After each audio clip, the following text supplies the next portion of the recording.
तमिलनाडु से हमें इस समय की बड़ी खबर मिल रही है। एक्टर विजय की पार्टी 59 सीटों पर आगे चल रही है, यानी 60 से सिर्फ एक सीट कम।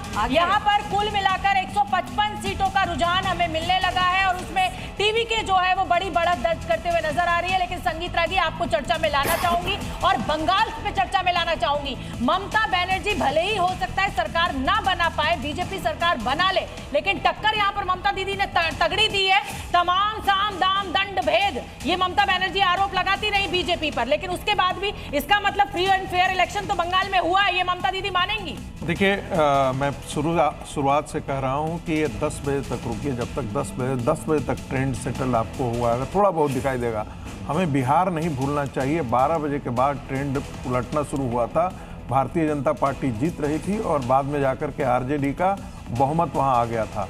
तो मुझे लगता है चूंकि यहाँ दोनों के बीच में बहुत कांटे का टक्कर है और इसलिए हमको थोड़ा सा वेट करना चाहिए बंगाल के लिए, अभी से प्रेडिक्शन नहीं करना चाहिए।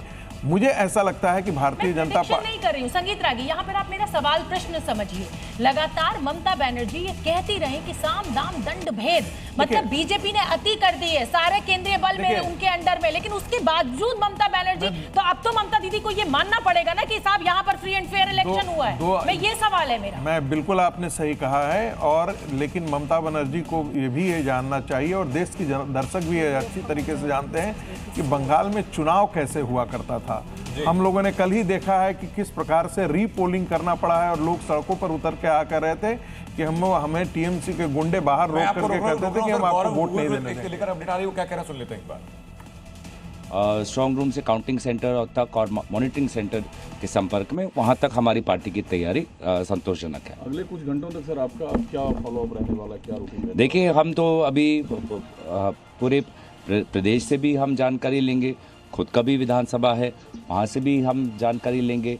कहीं अगर कोई कंप्लेंट आई है किसी कैंडिडेट के द्वारा या किसी विधानसभा में, तो उस पर भी हमारे केंद्र में जो बैठे हुए हमारी टीम है, जो AICC की भी टीम है, वहाँ से भी वो तुरंत इलेक्शन कमीशन के साथ संपर्क में रहे। इस प्रकार के पूरे दिन तक हमारा ये तैयारी रहेगी। AICC ने कई जगह कंप्लेंट्स करी इलेक्शन कमीशन में। ये बड़ी खबर एक बार फिर आपको बता दें।